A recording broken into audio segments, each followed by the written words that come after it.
This is a teardown of a WS-SVC-FWM-1 firewall service module made by Cisco for, I believe, a 45 or 4600 series switch. I forget.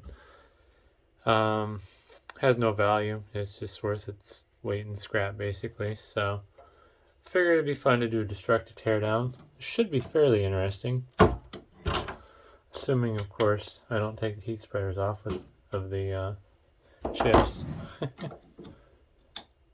Unfortunately, they tend to stick on better than the onto the heatsink better than they do on the chip. These are old school ceramic chips. Yeah. Oh well. I think I will take this off and then I'll just set everything else aside while I look at it. I do see a lot of RAM around all these chips. They're not processors though, because these two heatsinks have processors under them, which will kind of be the interesting part, although I guess this whole thing will be kind of interesting. Unfortunately, they took the RAM out of it. Not that it matters because I'm not going to use it, but mostly just because I wanted scrap. Also looking at this, and this appears to be a PCI-X slot. Not Express, but PCI-X. I don't know how to visually identify them by the keying, so I don't know which version of PCI-X it is.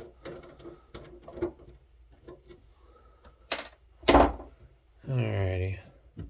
And this is a pretty thick PCB. Just this little itty bitty connector though. Huh! That's an interesting module to look at there. Anywho. Zoom in here. So here's the main, or not the main, here's the little riser board. And you see a bunch of Samsung memory modules along with, not sure what these would be. Maybe memory controllers, or it's 5 chips. 5 more on the bottom. Ooh, and a dead spider. Yummy. I think it's dead. Alright, if it moves, I'm going to scream. I'll just smash with a screwdriver. No, it's dead. It's completely dehydrated. Not a big fan of spiders. Might be ECC, and these are the memory controllers for the ECC. Because there's 10 chips total, and generally you have 1 extra chip for parity for ECC. So, yeah, kind of interesting. Seems to be 3 of the same thing though. And without looking it up, this price some sort of interface chip that allows the 3 processors to communicate. For a second I thought it said PIC, but nope. Looks like PI7C8150ND-33. And these are just some DC power regulation components there. Little modules. Don't know if there's going to be a readable label on there or not. No, just labels which side to input and output. A dead spider. And then, yeah, just more chips on the bottom. Of course, it doesn't know what to focus on. There we go. There's a connector. Decent number of pins. Just, I imagine there's a lot more pins on the chips than this connector, of course. And it's labeled 60. I can't tell. Looks like A through W. So 60 by 23. Oh, throw that off to the side. Oh. Just marvel at this. What appears to be a bodge, because these are just regular copper wires, and then they have this interesting little network of capacitors. Who knows what that's about? Power filtering, I suppose, to reduce noise on this transformer. Because you can see leads are all soldered along the side of the transformer. That's funny. We'll zoom out. I try to take these CPU heat sinks off here without losing them in my face. Not as springy as I thought they'd be.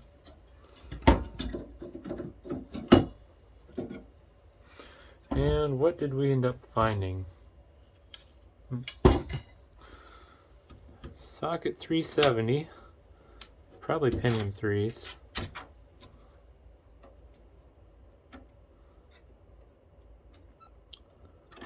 Tight fit, doesn't want to come out.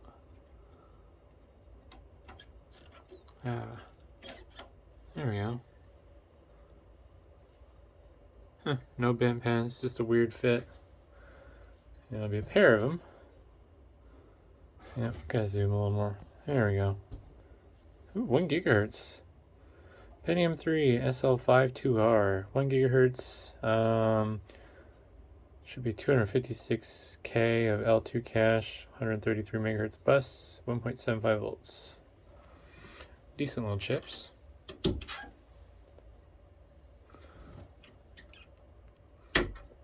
Might actually set these aside and save them, since they're not damaged.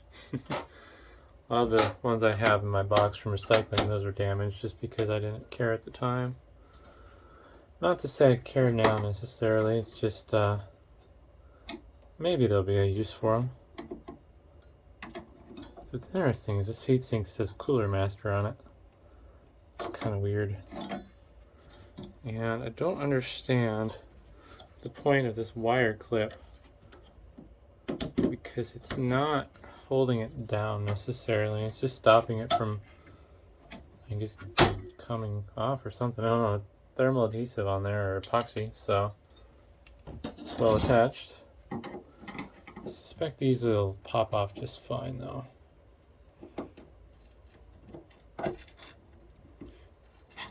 Usually these aren't glued on too nasty. It's just that adhesive with the mesh. Well, I just de-dyed that chip. That's the dye right there.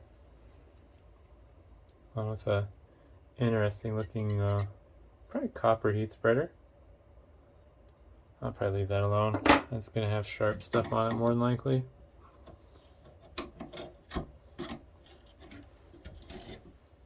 And we got some Cisco branded chips. Usually these bigger boards like this will have Cisco branded stuff on them. This one will probably do some delidding. Usually when they're raised up, there's a reason for that. Yep. Oh, more ceramic. This will scrap out really nice. Probably almost $5 a pound. And another one of those chips where the die comes out.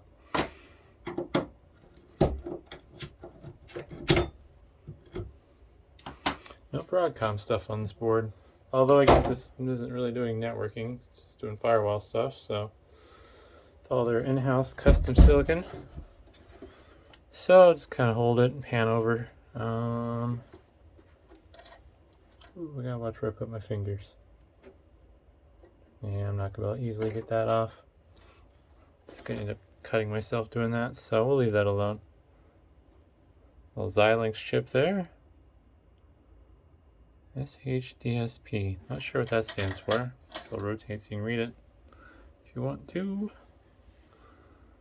And then I don't recognize some of these other stuff either. The R with the little halo, a little AMD chip there. PCNet Fast Plus. Wonder if that's a networking chip.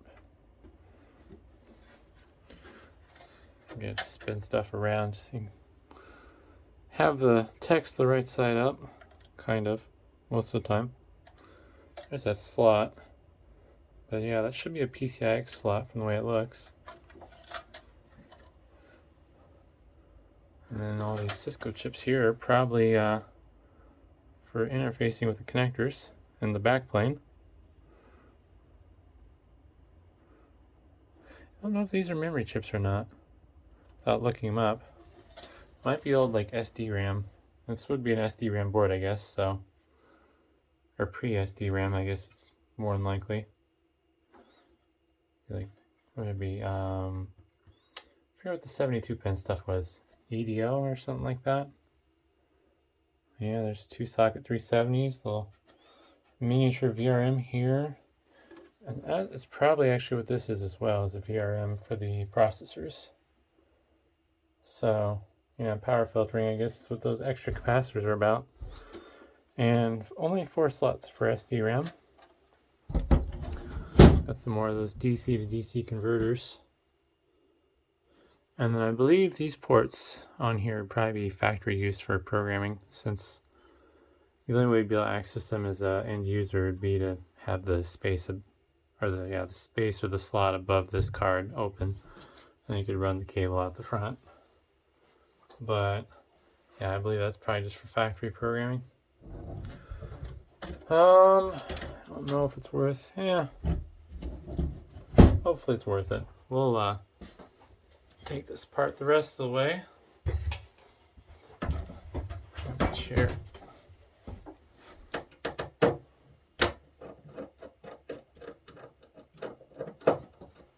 Apparently the spider had been having fun on this for a while, as the board has cobwebs all over it. I'm just glad it's dead. It's not my problem. Definitely not a big fan of spiders.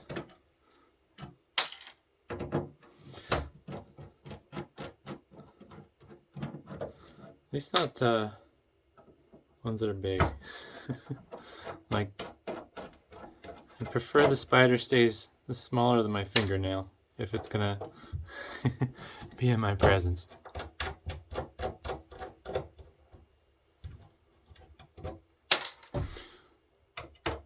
So many screws, plus I'm gonna have to grab 1/4" hex driver to take off those standoffs. I don't really foresee there being anything too interesting on the bottom. It's just gonna be passives for all the components. One thing that would be interesting that I personally wouldn't be motivated to do would be seeing if you could put like Windows on one of these boards, because it has a CF card slot for booting and then it has that PCIX slot. So I don't know what to do if we put a video card in there and a CF card with a Windows operating system. Probably wouldn't work, but one of those things would be fun to try. Well, it's not the right tool, but we use the side cutters. My drill is missing in action. Oh, I know where to put it. I gotta start putting my tools where they belong when I'm done using them. But where's the fun in that? Yeah. Oh no, I got it. I'm gonna just hand loosen these.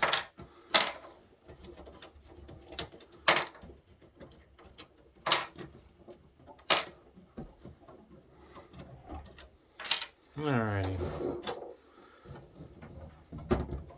Oop, always miss the screw.